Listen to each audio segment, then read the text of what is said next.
Hey guys, welcome back to the garden. I am going to show you how I built this structure for my tomatoes. Now there's a lot of options when you're putting together your tomato cages. I love these, but not for tomatoes. I love these to corral other types of plants and especially for my peppers. I have tried the Texas tomato cages before.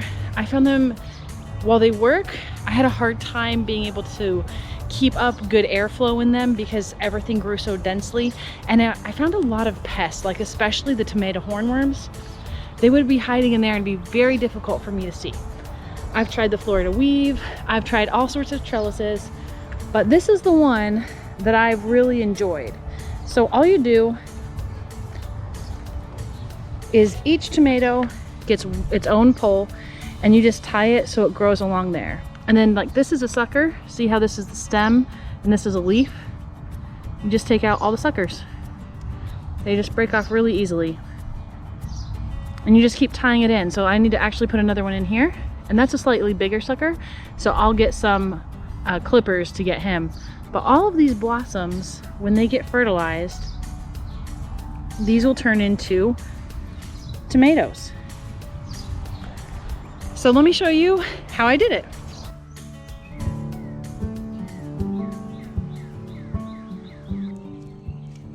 I'm lucky enough to have a bamboo forest behind my house. My back neighbors let me harvest on their side as I don't have a gate to access it. I'm just cleaning up the bamboo, removing all these branches, getting them ready to be used. I'm cutting them approximately 10 feet long and right above a node. That ensures they won't collect water in the top of the pole and then rot out. This is the exact moment when I realized I didn't have enough bamboo to build what I wanted to. I decided I was just going to build what I could and then figure out how much more I needed. The longest part of this process by far is getting and cleaning the bamboo, but it is free, so I cannot complain.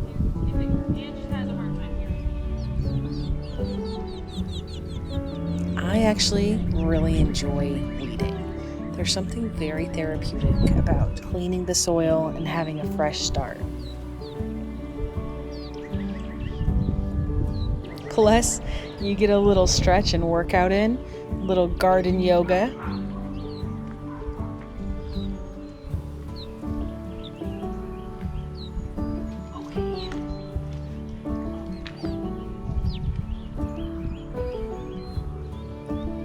Over the winter, I actually dug a trench down this bed and put in all of the compost, all the food scraps, and about 10 bags of leaves. It has now composted down, and it should be very fertile soil.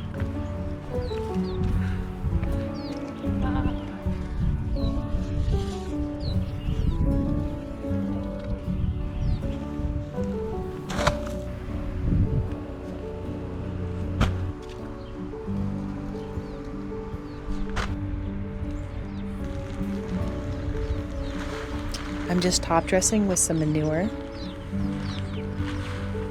and then it'll be ready to go.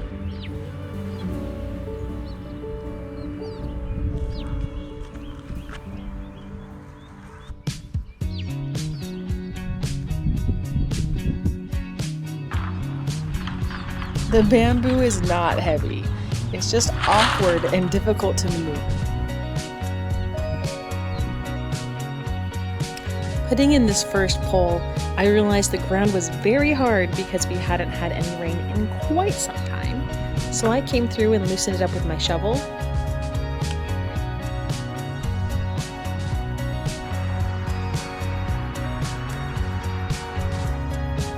I was still having a hard time driving the poles into the soil, so I cut them off at an angle to make it much easier to put them in. I'm putting the much stronger poles, the bigger ones, on the ends and in the center to try to give extra support so that the weight will evenly be distributed amongst the entire structure. It may be difficult to tell, but I'm actually putting in the poles pretty vertical, pretty upright, so that when I bring them together, they'll actually have a little bit of tension, keeping them upright instead of wanting to fall down. It makes the structure much stronger. I'm firming around each pole just by stepping on it and compacting the soil. And this was the last pole that I had that was ready to go. I had to go pick up some more bamboo.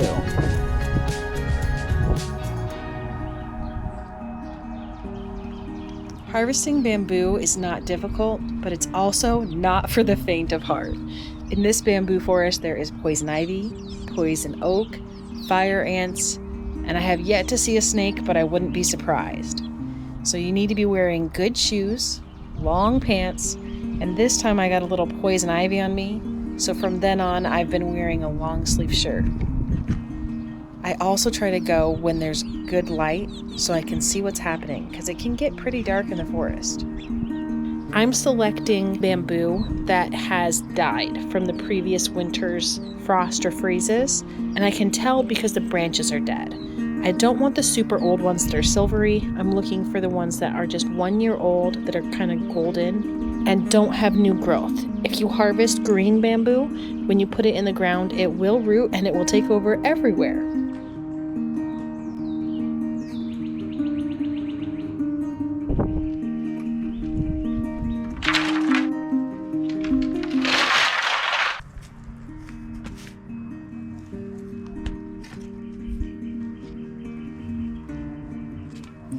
I'm tying all of the cross supports at a node. I'm doing this loosely because I know once I add the top crossbar, I'm gonna have to adjust it.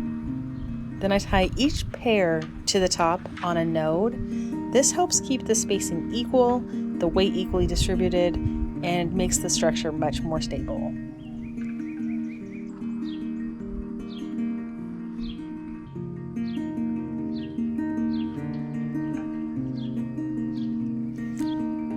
Make sure if you build something like this, your outside pair and your middle pair, along with the crossbars, is where you're going to put your strongest ones.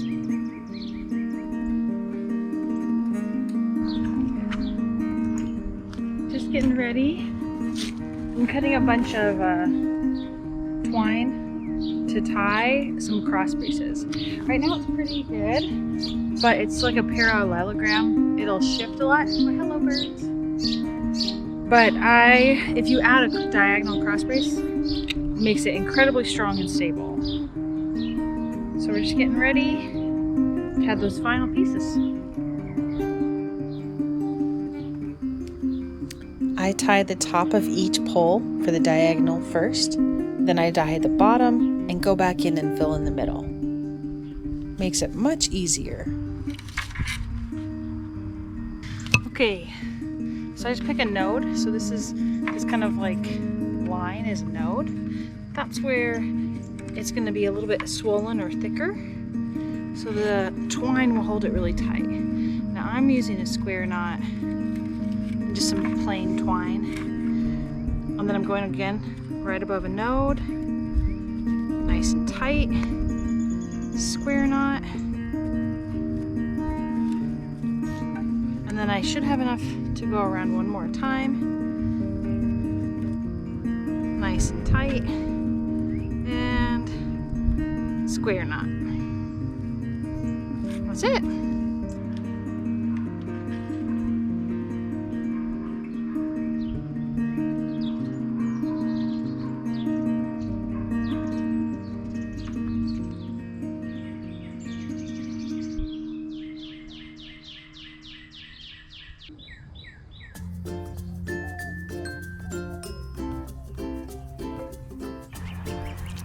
And now for the fun part, planting it all.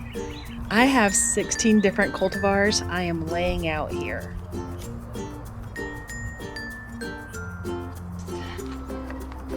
Dug a trench, it's a few inches deep, and you can see I've got this so it's going to come up close to here, and then I'm just going to bury it. And everything that's buried on the stem will help it create stronger roots. Make sure I keep the tag so I know which variety. And now we just pump them all out. I've put the cherry tomatoes on the end closest to the house because that gets the most shade. Cherry tomatoes are smaller and they need less sun to ripen. And I put the most heat tolerant and the biggest ones on the other end because they need the most sun.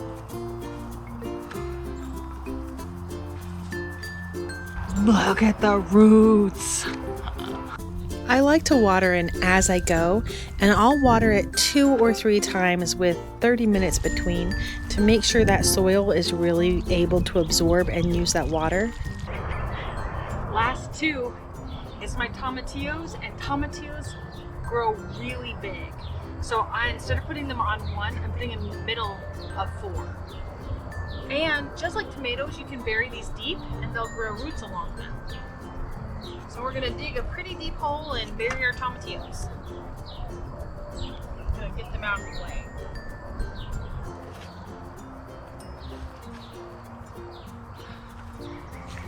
You wanna take off all the leaves that are gonna be buried or that would be buried. Any vegetative matter below is going to cause rot. So I like to leave just the top part. I'm not actually grabbing the stem, I'm putting my hand around, tap it out. You should have a good root structure. That's actually pretty good. It's a little bit root bound actually. So I'm just gonna kind of loosen this up a little bit.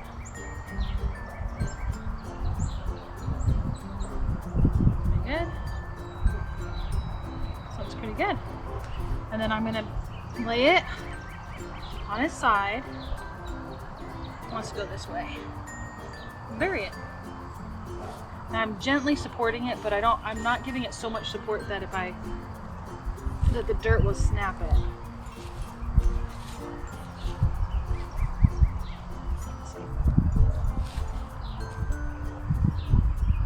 Okay, looking pretty good. And I know it's a tomatillo, but I still like to put a label. Next one. Ow. Support, tap, gently loosen. It's good. White roots are good. White roots mean that they're healthy and they're not rotting. Nothing stagnant. Take off all these leaves we're gonna bury. I'm gonna bury quite a bit of that stem.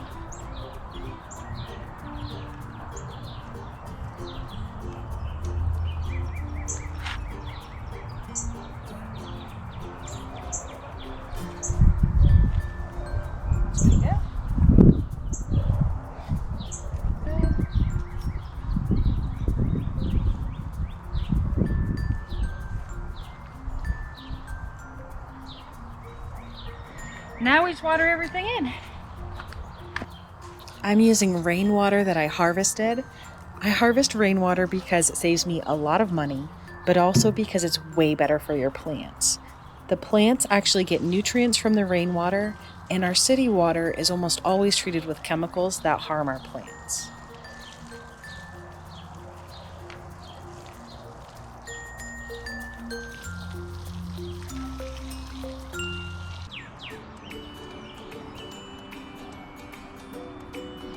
Companion planting just means growing plants together that do well together. They need to like the same growing conditions, and they have to play nicely with each other. I'm planting marigolds in between every tomato plant and basil right down the center. Marigolds bring in pollinators with their flowers.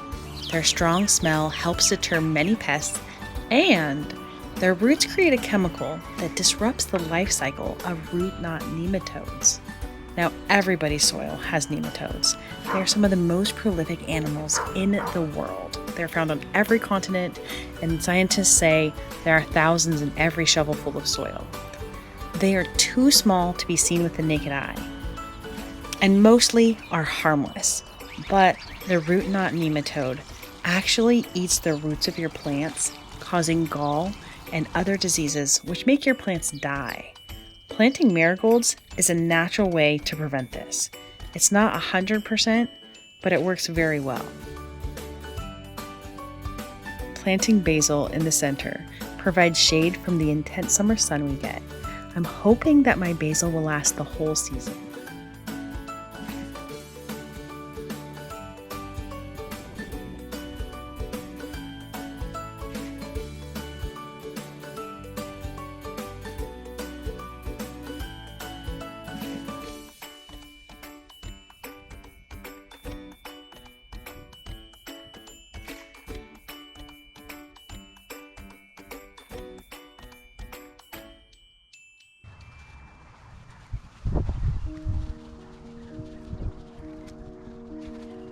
I cannot believe how much these have grown in just 1 month.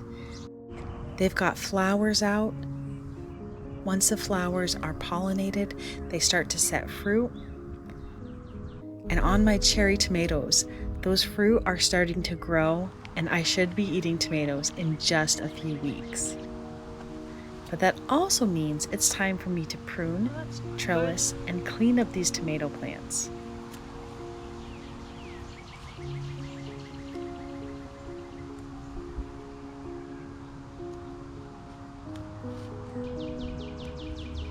I'm removing the suckers to prepare it to trellis.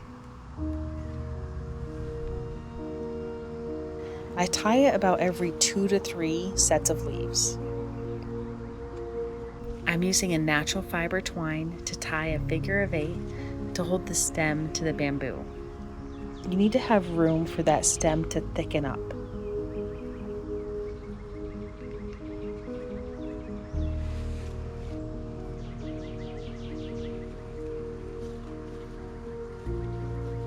I love being in the garden. Gardening for me, it quiets and calms my mind, and it recenters me.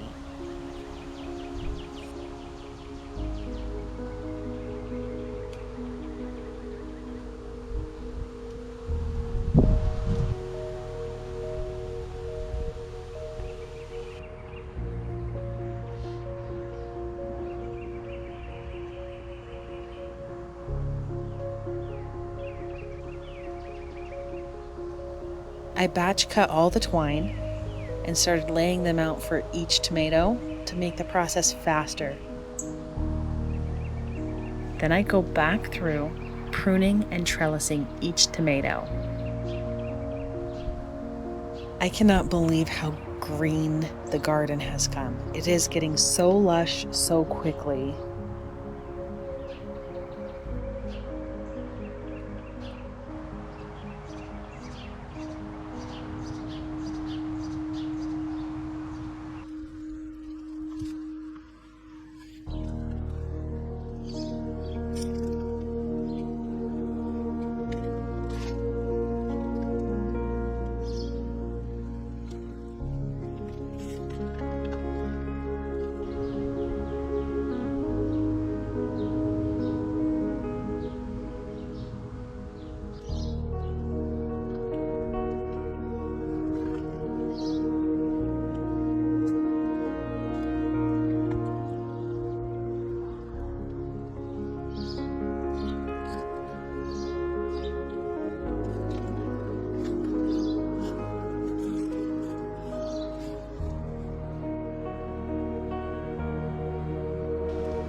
Thank you guys so much for watching.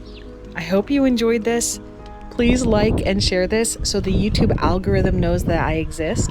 Any comments are welcome. It really helps with my engagement, but it also is nice for me to know that you're enjoying the videos. Good night from the garden.